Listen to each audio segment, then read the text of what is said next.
Masih ingat Diah Permatasari?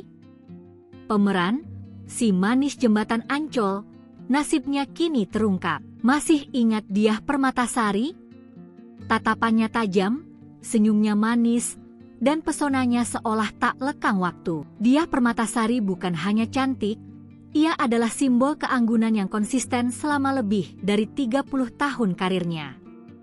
Namanya mulai melejit sejak akhir 80-an, saat ia muncul sebagai finalis ajang Gadis Sampul. Tapi publik benar-benar mengingatnya sebagai pemeran utama dalam film Si Manis Jembatan Ancol tahun 1993, film horor yang sukses besar dan menjadikan wajah Diah sebagai ikon generasi 90-an.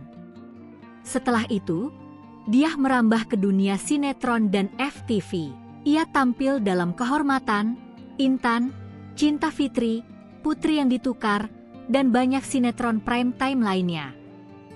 Perannya kerap sebagai wanita mapan, ibu bijak, atau tokoh penuh wibawa, dan semua itu ia bawakan tanpa harus berlebihan. Diah Permatasari bukan tipe artis yang mengejar spotlight dengan sensasi.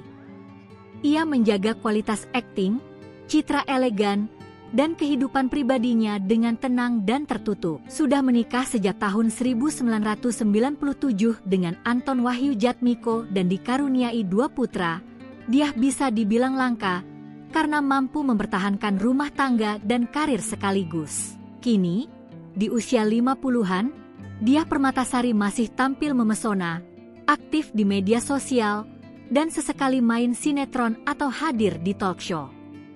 Ia juga punya lini bisnis fashion dan dikenal sebagai sosialita berkelas yang tetap membumi. Diah Permatasari membuktikan bahwa pesona sejati bukan soal viral atau dramatis, tapi tentang konsistensi, karakter, dan kesederhanaan.